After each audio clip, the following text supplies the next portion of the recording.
Separated by cosmic cabinets, Brandon, Paul, and Logan are broadcasting Nintendo stuff live the old-fashioned way. Throwback. You can't see me. I'm invisible, too. Welcome to episode number 72. That's a lot of episodes, Wow. guys. Yeah, that's like two more than 70. Yeah. No way. I We couldn't even do that math. We had episode 67, episode 68, episode 68 and a half, episode 70. Counting. You say 68 and a half. I say 68.99 repeating. Nice. That's not what it says Wait. on Nice. YouTube. Yeah, well, I am staging a coup on the number of that episode. Yes, we're just streaming with the thumbnail today, so It's a Get lazy used to Saturday. looking What at can that. you do?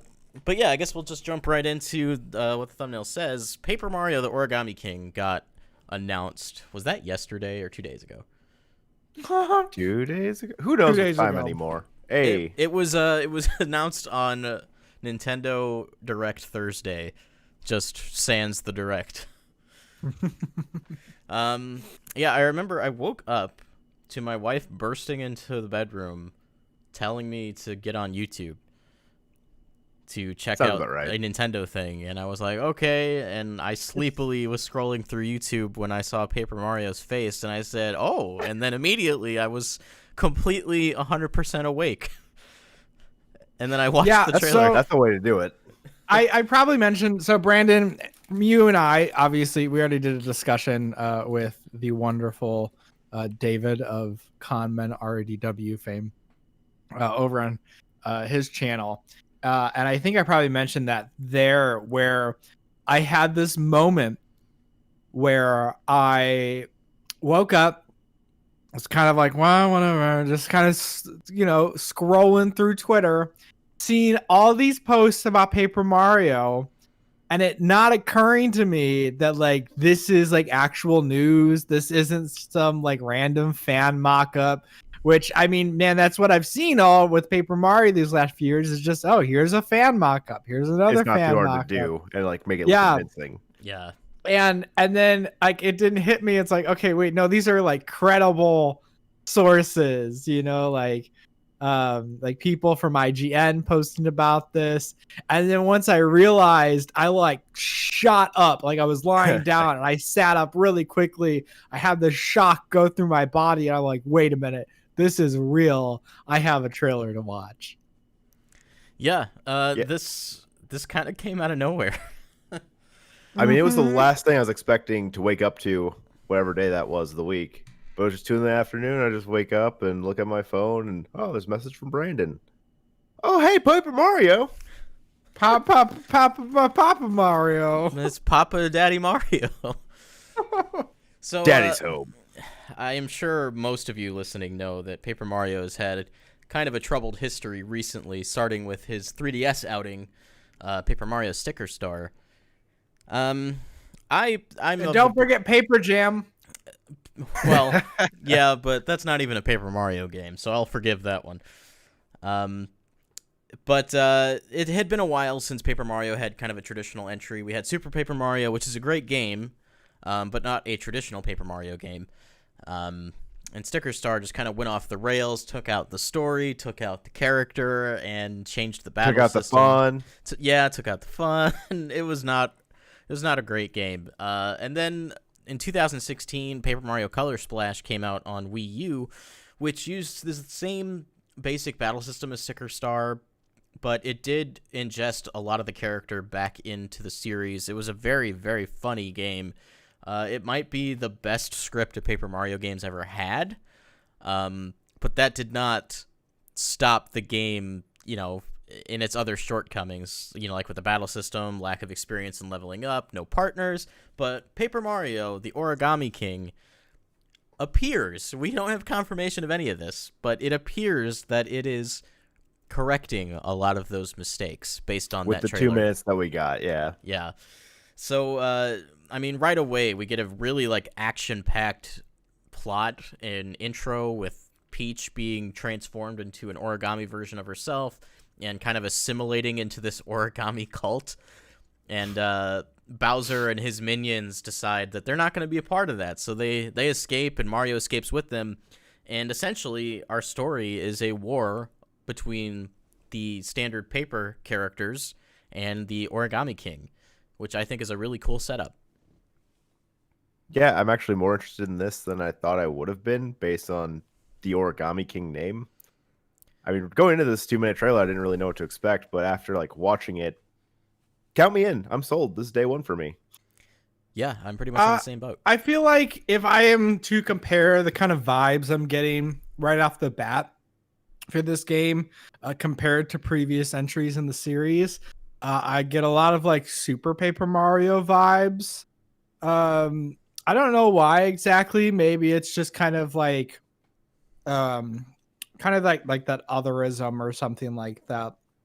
And then also just I feel like I'm confident enough in saying that this game's at least gonna be as good as Super Paper Mario, which I think, is a good game.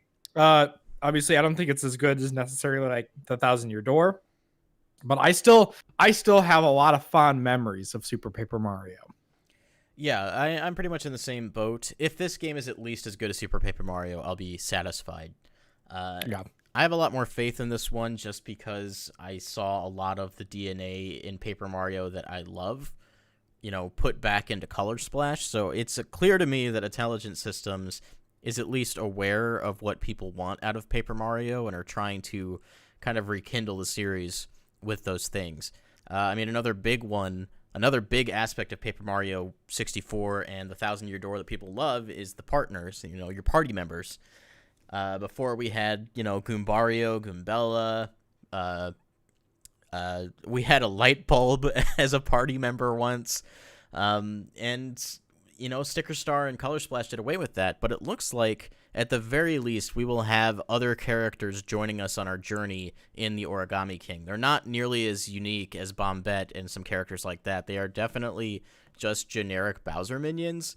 But given the context of the story, I think that works. I think I'm on board with that. I think there's going to be a lot of fun character dynamic just from the little bit they showed us. I mean, if you notice it on occasion, you'll see Bowser just folded up, just kind of hopping behind you. I really want to know more about that.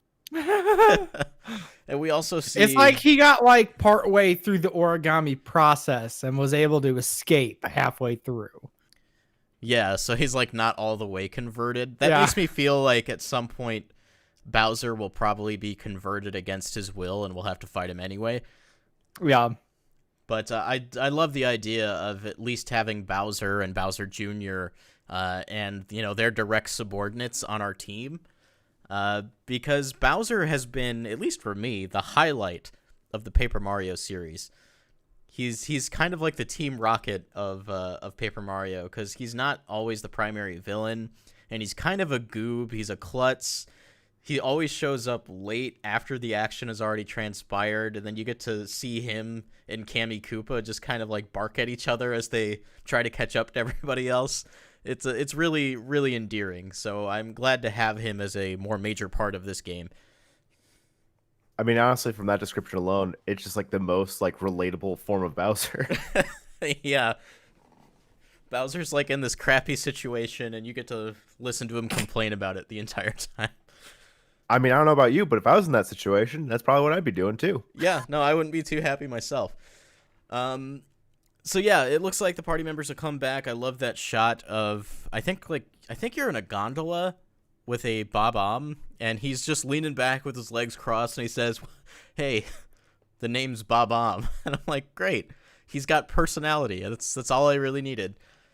So I'm excited for that. The other major part of Paper Mario that people are really hoping to get mixed up is the battle system, and a lot of us were hoping that they would go back to the battle system from the first two games, but I think I actually prefer what's going on here.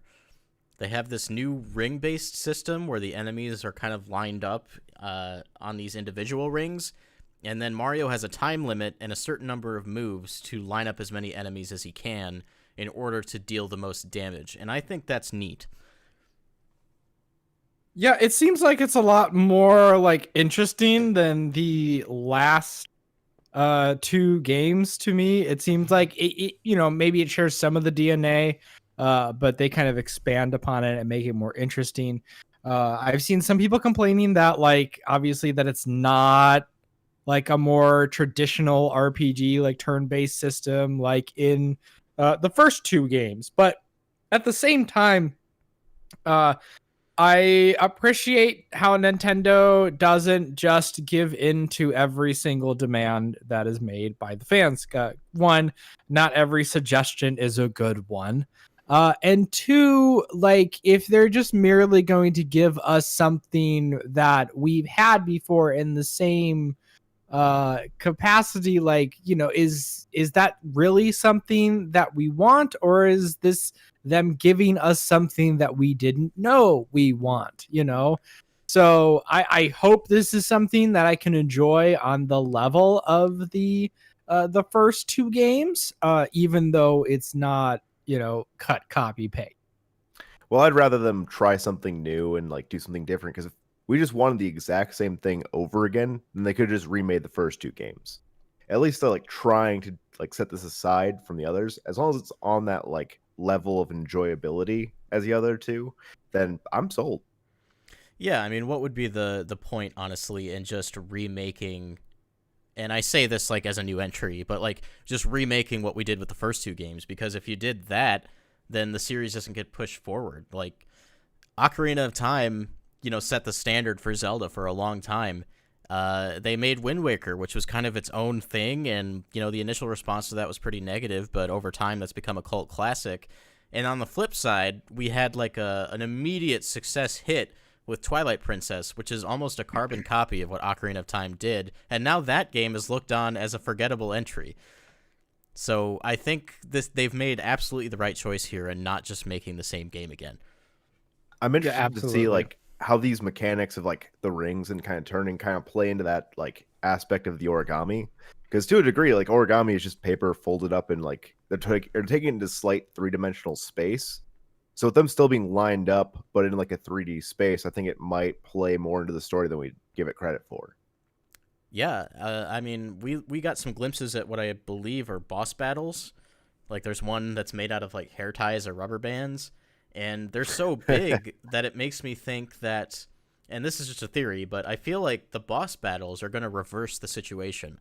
So rather than Mario being in the center of the ring, the boss will be, and will be on the outside of the ring, having to kind of do the opposite of what we do in normal battles. That's just a thought, because I don't feel like it would work otherwise if you're just fighting one enemy. But yeah, I like what's going on here.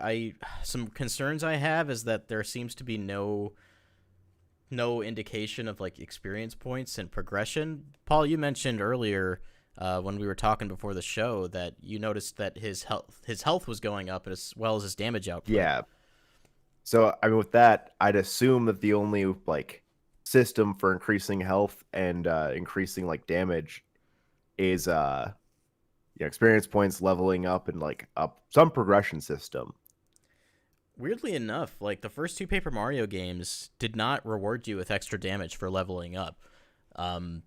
It rewarded you with health, the ability to add badge points and add to your flower points.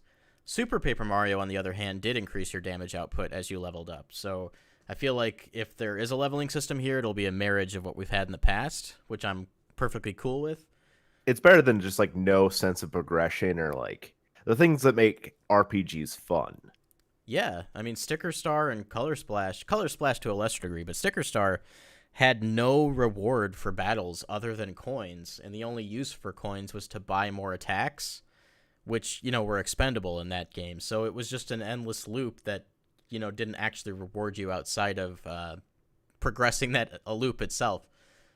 Yeah, there's a reason I never I never bought that game, and I never like went back to it after like any point, because it just didn't interest me. The majority of that game is completely pointless. At least with Color Splash, they rewarded you with these hammer points that would increase your paint capacity over time, which was actually beneficial. But it still didn't feel quite like the leveling up that I was looking for. So I hope that's here. in addition to partners, because if those two elements are here and the new battle system they come up with is fun, this will be another like landmark entry in the franchise for me.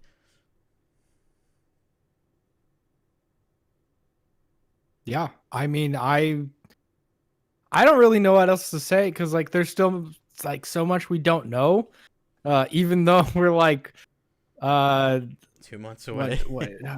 we're like as of tomorrow, it's like exactly 2 months away. This game also that's coming up way launches. quicker. It launches on the same day as Ghost of Tsushima.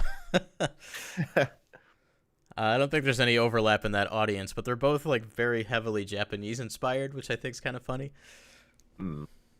But I'm glad this got announced just kind of in a time where it felt like there was nothing to look forward to, really. We have Xenoblade Chronicles coming out in 2 weeks, which I'm excited about. And then we have Pokemon DLC next month, as well as Smash DLC. But beyond that, it was just kind of an empty slate. And, it's the middle of May, and that's worrying. Yeah, they definitely picked a good time to, give us a little something to look forward to. And it's not even really that little. Like, this is a pretty exciting thing. I feel like this is as close to AAA as you can get without being like a Mario Odyssey 2 or something like that.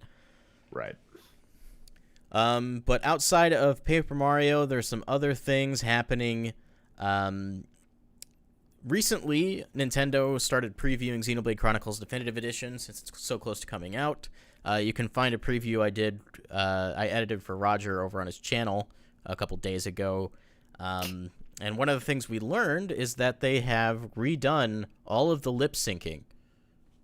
I'm assuming to make it more accurate to the English dub, which is exciting because, man, that really takes me out of the cutscenes when the lips don't match. Yeah, okay, so I was one who got the chance to play the original release of this game. And there was a whole lot of ugly, and it wasn't just their faces. So there's a lot of oddities. Even as the game's incredible. The game is really, really good. So it's just really good to see that like some of these things kind of just been really cleaned up. And it's been up-res, so we're not playing at 480p. So I think the other thing is that they announced that all the original voice actors are coming back for Future Connected, which was also in that interview with Roger. We broke a lot of news in that video, apparently. Yeah. So yeah, that's pretty exciting. One of the things I love about Final Fantasy VII Remake and the Kingdom Hearts games, I guess this is just common with Square Enix's RPGs, but the lip sync always matches the English dub, and that's just really stellar. It makes the production feel a lot higher. Yeah. So that's exciting. I'm excited to play that in a couple weeks. I've played and beaten Xenoblade Chronicles 2, but I've never played. Well, I've played the original, but I've never beaten it. So I'm excited to kind of get to play a better version of that on Nintendo Switch soon. I never got to beat the original because I loaned it out to somebody, and then I never got it back. One of the most expensive Wii games. Stupid expensive. I actually had a short discussion with my brother about it, asking if he'd ever beaten it. He said he'd never beaten it because he got to the final boss, and he wasn't a high enough level to beat the final boss, but he was save locked into that, so he couldn't go back. Yeah, he couldn't back up. He couldn't grind, and then that was just it. He couldn't beat it. So I think he's looking forward to actually finishing it this time around as well. I actually never got to play it the first time through because I put down the $5 to pre-order it, but I never had the money when it actually came out, so I never went and got my copy. Dang. Well, I mean, consider it kind of a blessing since there's a lot of quality of life improvements with this one. Yeah, I'll take it. One of the things that we learned with that interview is that on the skill bar, it will put an exclamation point next to a skill that currently will deal out critical damage if you use it. Because Xenoblade's battle system is based on position and where you are in reference to your enemy. So they added these exclamation points to kind of help you along if you don't know what all those positions are, which I think is nice. Yeah, I mean, I'm dumb, so that'll definitely be useful for me. And if you're a purist, you can turn that kind of stuff off. So it's kind of a for everybody thing, which I like. Mm-hmm. Kind of moving forward. So Paper Mario: The Origami King. Paper Mario was one of the games that was rumored alongside Super Mario's 35th anniversary, kind of like remaster rollout thing. So this lends further credence to that, which is exciting. But in addition to that, we have a rumor from VentureBeat, which I believe is the original source of the 3D remasters.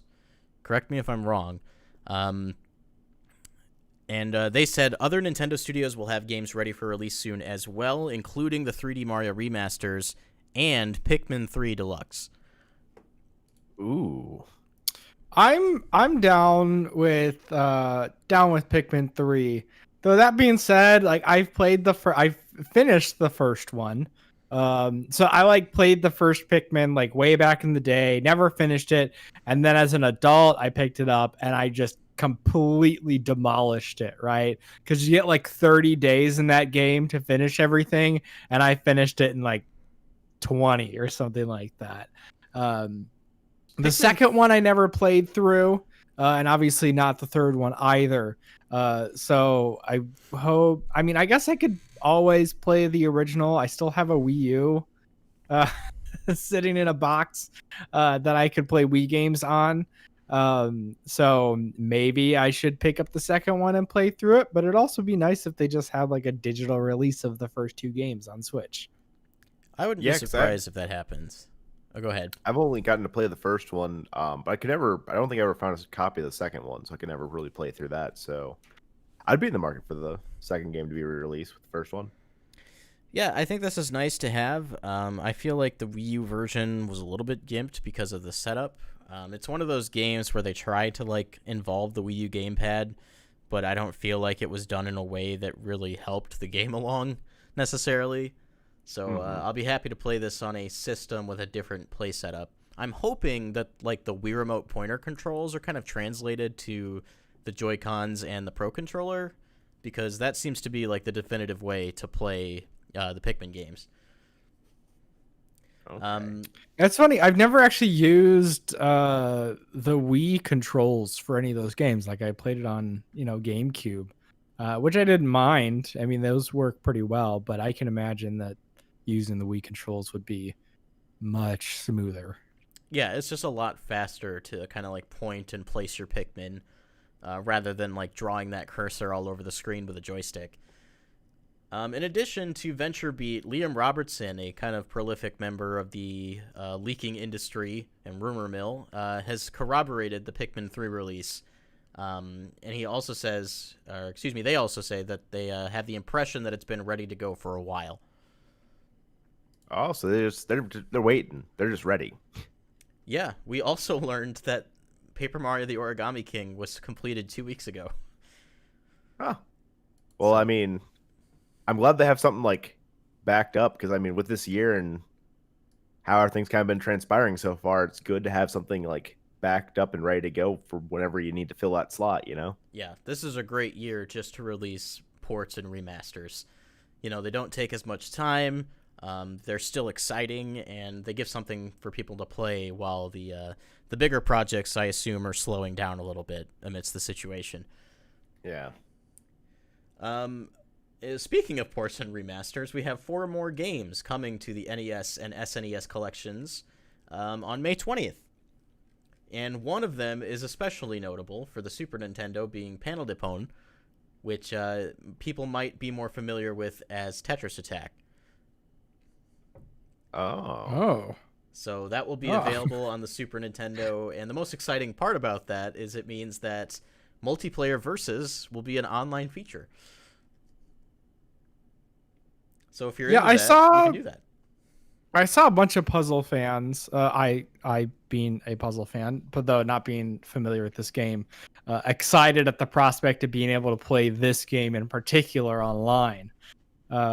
Which I guess that's like part of the beauty of this whole Nintendo Switch Online NES service and SNES service, is just look at all these old games that we can play with each other from a great distance.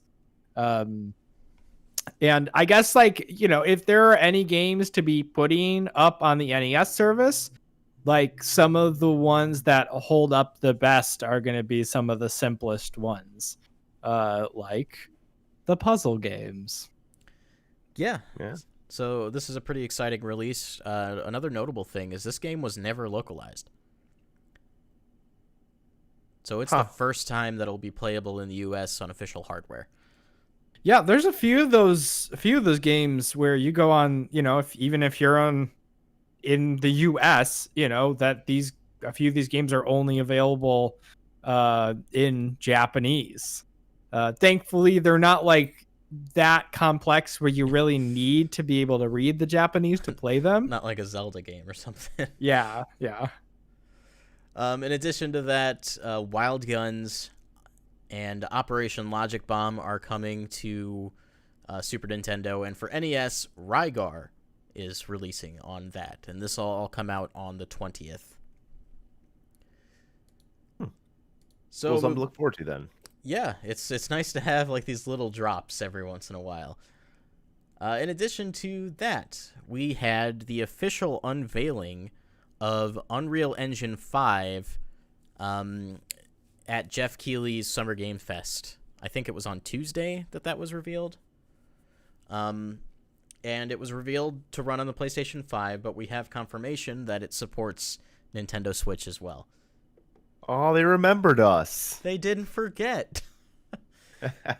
So they've already announced that Fortnite will be moving from Unreal Engine 4 to Unreal Engine 5.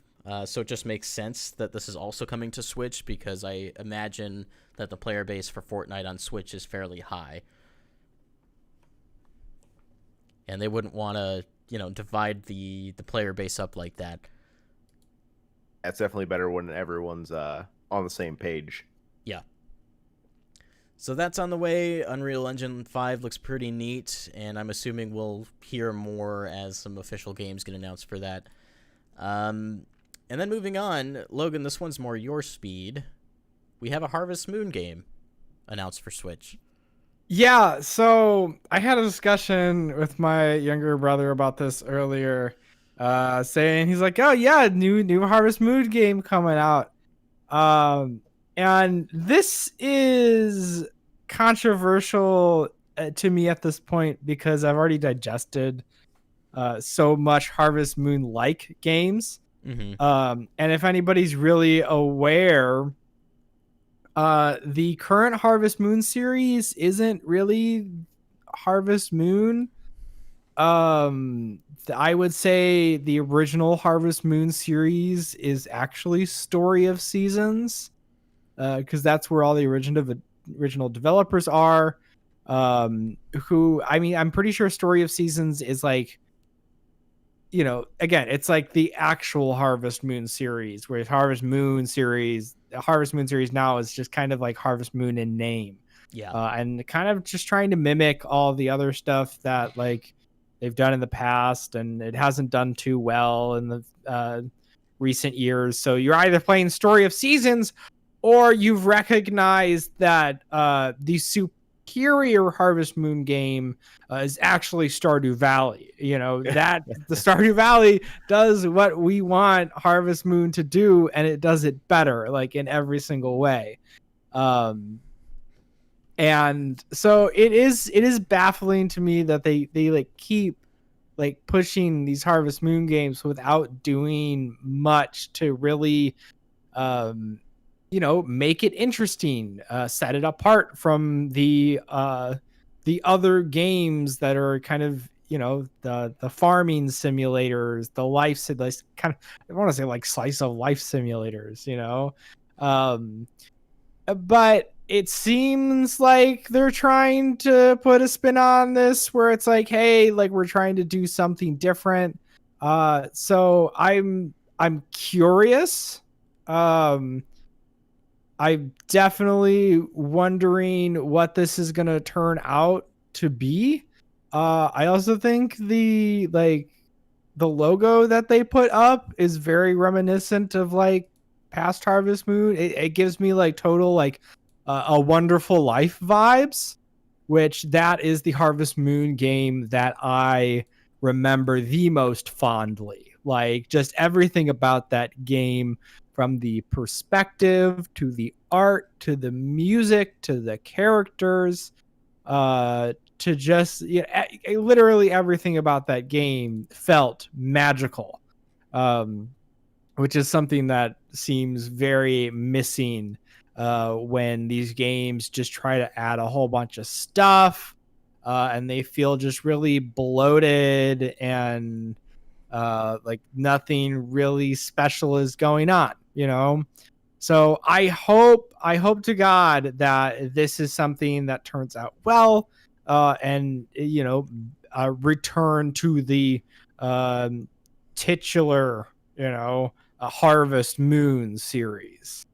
And it sounds like, again, they're putting a new spin on it, and hopefully that pans out well, because I'd love to actually buy a Harvest Moon game that's not something that's like 15 years old.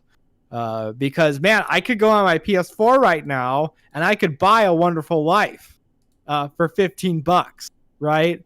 And I'm so much more inclined to spend $15 on a game that I've already played over a decade ago than literally buy any of the new Harvest Moon games. Sometimes it'd be like that, though. Yeah. Some other quick news.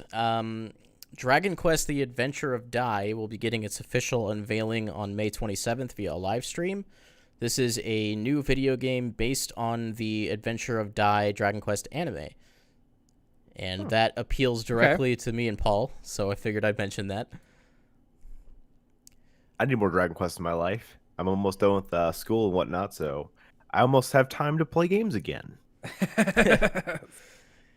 In addition to that, Ubisoft has announced that it will be holding a showcase revealing some of its upcoming games on Sunday, July 12th. So quite a bit early for them to announce something like this, I think. But if you're into their franchises, such as Assassin's Creed, we have the new Valhalla entry coming out. This will be here for you, so look forward to that.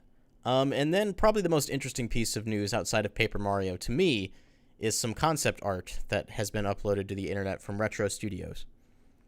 We have the concept artist Sammy Hall, an ex-Retro Studios artist. He did an interview with IGN who talked about some of the images. So there were two different games that were pitched with this concept art. One of them was based on Sheik from The Legend of Zelda. And I'll just read his quick snippet here. It says, Zelda's disguise in Ocarina of Time. It would have been an action JRPG set after the dark timeline of Ocarina of Time, in which the last male Sheikah travels across a ruined Hyrule with a dark Gerudo tribe, while a dark Gerudo tribe gives birth to a new form of Ganon. It would have apparently acted as an origin story for the Master Sword. That sounds like all the exciting, lore crap that I'm into. So I would have definitely been really into that. Yeah, for sure. In addition to that, the other game is based on Boo from Super Mario. And what he says on this one is a little less concrete, but he says the other is a game based around playing as a Boo from the Mario series, possibly titled Haunt, and seemingly designed for a handheld console. It may have been set around a Boo learning how to scare, which just sounds adorable. I'd play the mess out of that. Yeah. So that's kind of neat, getting kind of a look into what could have been, but will no longer be, probably. And the concept art for all of that is available online if you want to take a look. It all looks pretty cool. Especially the Sheik stuff. It's very dark. A lot darker than I would have anticipated for a Zelda game. And that basically does it for Nintendo stuff this week, unless we have some games we want to talk about. I actually no, so I can't believe I missed this story. So obviously, I'm going back to Harvest Moon for a second because I want to reiterate how much Story of Seasons is actual Harvest Moon. Because there is a Story of Seasons game launching on July 14th called Story of Season Friends of Mineral Town. And I freaked out for half a second, and rightly so, because this game is a remake of Harvest Moon, Friends of Mineral Town. So and that was for the Game Boy Advance. And so like, oh, gosh, this is, I don't even know what to say right now.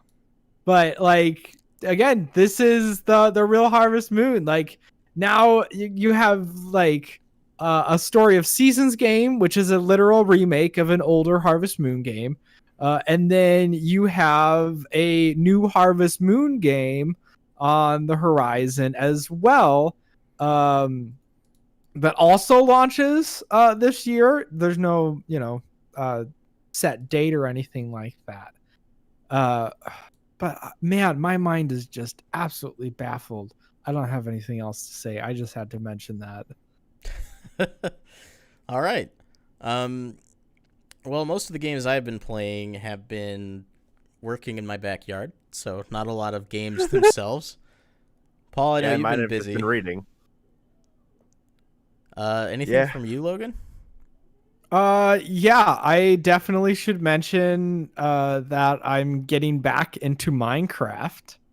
And the way that I'm getting back into Minecraft is doing my research to get a Minecraft server running and getting plugins functioning and learning how to set permissions correctly and set roles and such.